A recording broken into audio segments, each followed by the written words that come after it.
ಅನುಮಾನನ ನನ್ನ ಮಾತಿನ ಮೇಲೆ? ಹಾಗಲ್ಲ ಸ್ವಾಮಿಗಳೇ. ನೋಡಮ್ಮ ಲತಾ, ನೀನು ಬೇರೆ ಅಲ್ಲ, ನನ್ನ ಮಗಳ ದಾಕ್ಷಾಯಿಣಿ ಬೇರೆ ಅಲ್ಲ.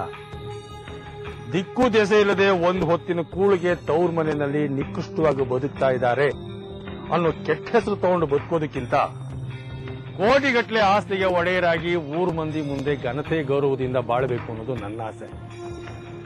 ಆಸೆ ನಿಮ್ಮಲ್ಲಿ ಇದೆಯೋ ಇಲ್ವೋ ನನಗೆ ಗೊತ್ತಿಲ್ಲ. ಖಂಡಿತ ಆಸೆ ಇದೆ ಸ್ವಾಮಿಗಳೇ. ಅದು ನೆರವೇರಬೇಕು ಅಂದ್ರೆ ಲಾವಣ್ಯನ ಕಾಪಾಲಿಗೆ ಬಲಿ ಕೊಡ್ಲೇಬೇಕು. ಶಕ್ತಿ ಕಿಂಕಿಣಿ ನನ್ನ ವಶ ಆಗಲೇಬೇಕು. ನೀವು ಹೇಳೋದೆಲ್ಲ ಸರಿ ಇದೆ ಸ್ವಾಮಿಗಳೇ, ಆದ್ರೆ ಅವಳನ್ನ ಬಲಿ ಕೊಡೋದು ಅಂದ್ರೆ ಅದ್ರಲ್ಲಿ ತಪ್ಪೇನಿದೆ. ಸಿಂಹ ಬದುಕಬೇಕು ಅಂದ್ರೆ ಹುಲ್ಲೆ ಮರಿಗಳನ್ನ ಬೇಟೆ ಆಡ್ಲೇಬೇಕು.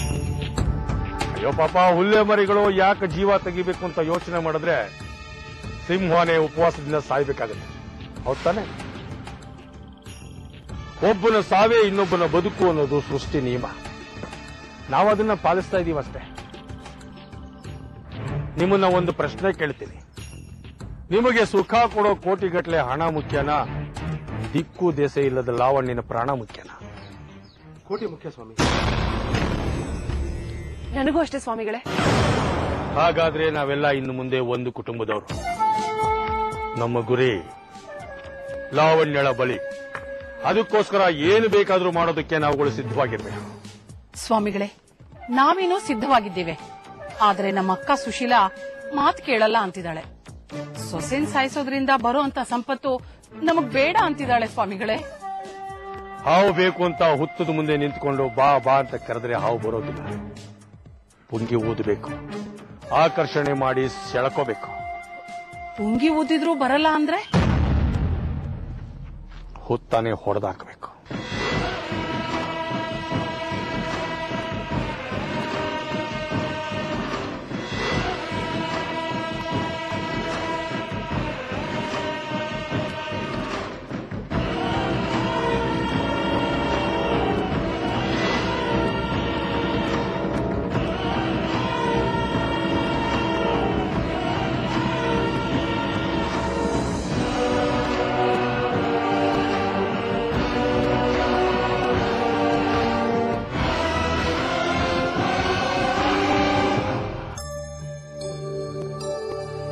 ಆನಂದ ಅಪ್ಪ, ಕಾಯಿಗಳನ್ನ ಕೀಳ್ಸೋಕೆ ಆಳುಗಳನ್ನ ಬರೋಕೆ ಹೇಳಿದ್ಯಾ?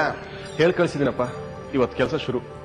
ನೋಡು, ಅವರು ಕಾಯಿಗಳನ್ನ ಕೀಳ್ಬೇಕಾದ್ರೆ ನೀನು ಎಲ್ಲೂ ಹೊರಗಡೆ ಹೋಗ್ಬೇಡ. ಗುಟ್ಟಾಗಿ ಕೆಲವು ಕಾಯಿಗಳನ್ನ ಸಾಗಿಸ್ಬಿಡ್ತಾರೆ. ಒಂದು ಕೆಲಸ ಮಾಡ್ತೀನಿ, ನಾನು ನಿನ್ ಜೊತೆ ಬರ್ತೀನಿ, ನಡಿ ಹೋಗೋಣ. ಅಯ್ಯೋ ಅಪ್ಪ, ನೀವ್ಯಾಕೆ? ಅದು ಈ ಬಿಸಿಲಲ್ಲಿ. ಬಿಸಿಲಿಗೆ ಹೆದರ್ಕೊಂಡು ಗಂಡಸರು ಮನೆ ಒಳಗಡೆ ಇರೋಕ್ಕಾಗತ್ತಾ? ಭಾವ, ಕೆಲಸದವ್ರು ಯಾರು ಬಂದಿಲ್ಲ, ನಿಮ್ ಹತ್ರ ಏನಾದ್ರೂ ಹೇಳ್ಬಿಟ್ಟು ಹೋದ್ರಾ? ನಾನು ಹೇಳೋಕೆ ಮರ್ತೆ.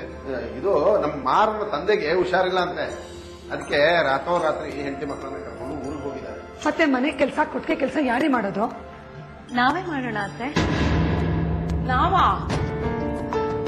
ನಮ್ಮನೆ ಕೆಲಸ ನಾವು ಮಾಡ್ಕೊಳ್ಳೋದ್ರಲ್ಲಿ ತಪ್ಪೇನಿದೆ? ಏನಂತೀರ ಮಾವ? ತಪ್ಪೇನು ಇಲ್ಲ. ನಮ್ಮ ಮನೆಯನ್ನ ಶುಚಿಯಾಗಿಟ್ಕೊಳ್ಳೋದು ನಮ್ಮೆಲ್ಲರ ಕರ್ತವ್ಯ.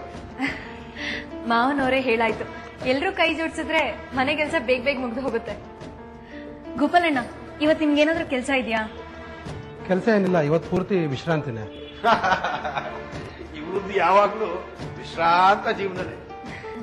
ಸರಿ, ಹಾಗಾದ್ರೆ ಬನ್ನಿ, ನಮ್ ಜೊತೆ ಮನೆ ಕೆಲಸದಲ್ಲಿ ಕೈ ಜೋಡಿಸಿ. ಬನ್ನಿ, ನೀವು ಎಲ್ಲ ನೋಡ್ತಾ ನಿಂತ್ಬಿಟ್ರಿ, ಬನ್ನಿ ಹೋಗೋಣ.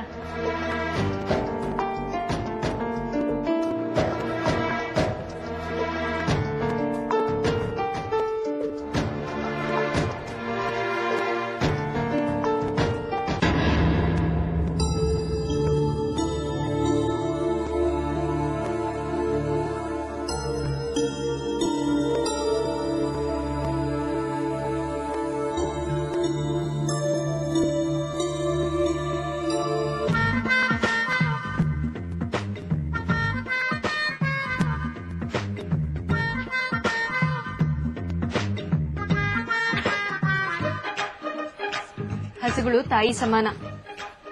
ಅವುಗಳ ಕೊಟ್ಟಿಗೆನ ಶುಚಿ ಮಾಡುವಾಗ ಹೀಗೆಲ್ಲ ಮೂಗು ಮುಚ್ಕೊಂಡು ಅವಮಾನ ಮಾಡಬಾರ್ದು.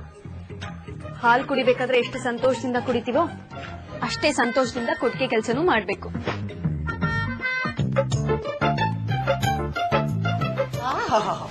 ಕರ್ಮ ಕರ್ಮ ಬಿಟ್ರೆ ಊರಲ್ಲಿರೋ ಕೊಟ್ಟಿಗೆನೆಲ್ಲ ಶುಚಿ ಮಾಡಿಸ್ತಾಳೆ ಇವಳು.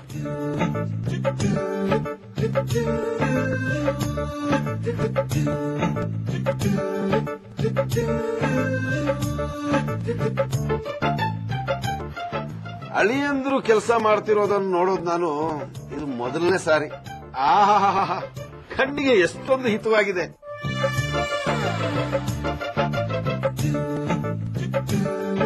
ಅರುಂಧತಿ, ನೀನ್ ಇನ್ನೊಂದಷ್ಟು ದಿನ ನಮ್ಮ ಮನೇಲಿದ್ರೆ ಎಲ್ರೂ ಸರಿದಾರಿಗೆ ಬರ್ತಾರಮ್ಮ.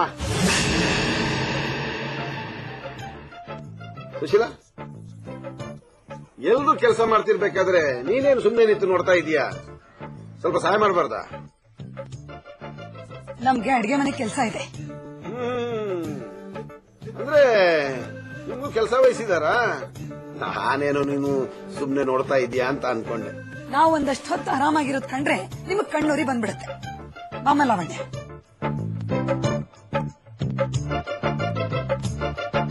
ಅಪ್ಪ, ಆಳುಗಳು ಬರೋ ಸಮಯ ಆಯ್ತು, ತೋಟಕ್ಕೆ ಹೋಗೋಣವಾ? ನೀನು ಹೋಗ್ಬಾರೋ. ನಾನು ಇವರೆಲ್ಲ ಕಷ್ಟಪಟ್ಟು ಕೆಲಸ ಮಾಡೋದನ್ನ ನೋಡಿ ಸಂತೋಷ ಪಡ್ತೀನಿ.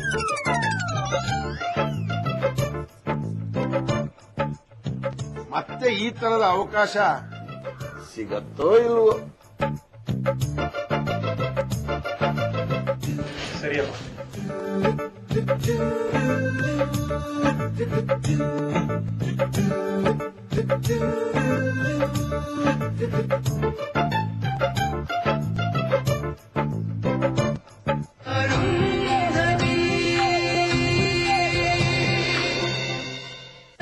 ಮಾಸ ಅರುಂಧತಿ.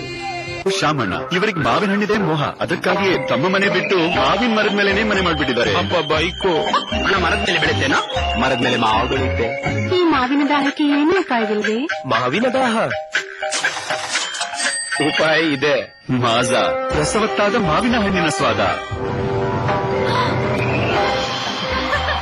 ಮಾಜ ತಗೊಳ್ಳಿ, ಮಾವಿನ